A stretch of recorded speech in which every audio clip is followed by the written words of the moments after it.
विदर्भात उष्णतेची तीव्र लाट, राज्यात अनेक ठिकाणी पारा 40शी पार, तर ब्रह्मपुरीत तापमान उच्चांकी 42 अंशांवर.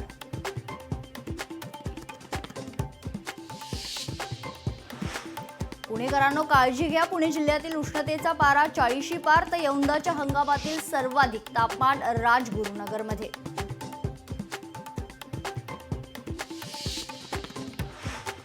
अंतराळवीर सुनीता विल्यम्स अवकाशातून परतणार. स्पेस एक्स कडून क्रू मिशन लॉन्च, तर सुनीता विल्यम्स आणि विल्मर बुच पृथ्वीवर परतणार आहेत.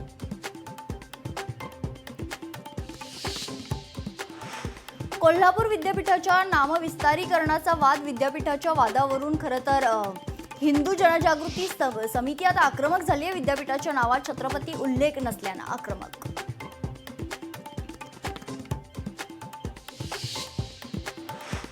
राज्यात वाहनांच्या संख्येत 5.9% वाढ. मागील वर्षाच्या तुलनेत यंदा विक्रमी वाढ.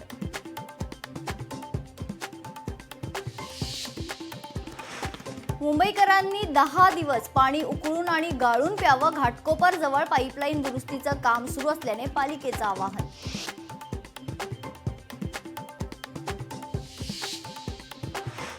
सिंधी शाळा अरेबिक लिपी इतिहास जमा होण्याच्या मार्गावर. इंग्रजी माध्यमांच्या शाळांचा सिंधी शाळांवर परिणाम. तर उल्हासनगरमध्ये इंग्रजी शाळांचं वाढतंय प्रस्त.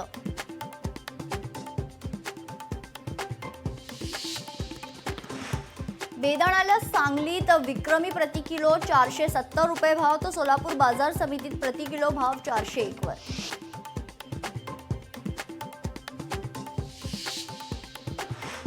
रेल्वेचं आरक्षण सुरू होताच 3 मिनिटातच फुल. तर आरक्षण सुरू होताच बुकिंग फुल होत असल्याच्या तक्रारी. रेल्वेचं तिकीट मिळत नसल्याने सुट्टीत गावाला जायचं कसं, प्रवाशांचा प्रश्न.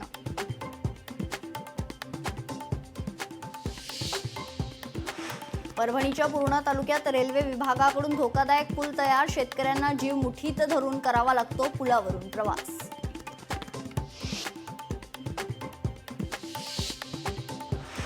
परभणीच्या सेलू शहराचा पाणी पुरवठा 4 दिवसापासून बंद. निम्न दुधना विभागाचे 90 लाख रुपये नगरपालिकेने थकवल्याने शहराचा पाणी पुरवठा खंडित झालाय.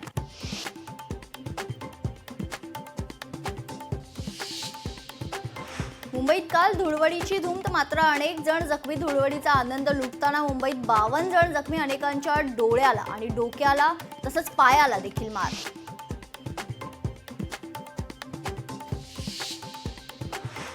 होळीच्या दिवशी मुंबईकरांचा श्वास कोंडला. ऐन धुळवडीच्या दिवशी हवेची गुणवत्ता अत्यंत खराब, तर अंधेरी आणि देवनारची हवा अत्यंत वाईट.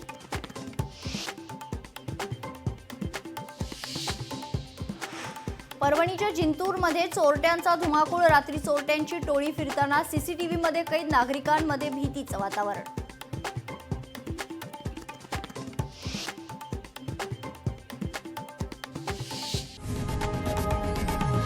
लोकशाही मराठी ऐका, पहा, जागरूक रहा.